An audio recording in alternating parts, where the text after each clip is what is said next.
பற்றி என் மனதில் வளரும் பசுமை நினைவுகளை நெய்து பச்சை புடவையாக்கி காதல் பரிசாக அனுப்பியுள்ளேன். தேர்ந்த சிற்பிகளைக் கொண்டு புடவையில் 7 வடிவங்களை செதுக்கியுள்ளேன். கண்ணே, தங்க மாங்கனிக்காக பொற்கொல்லர்கள் பாடுபட்டிருக்கிறார்கள்.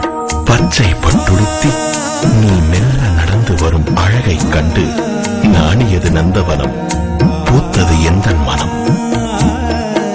நம் காதல் பயணம் இனிதே தொடர பச்சை கொடி காட்டுமே இந்த பச்சை பட்டு.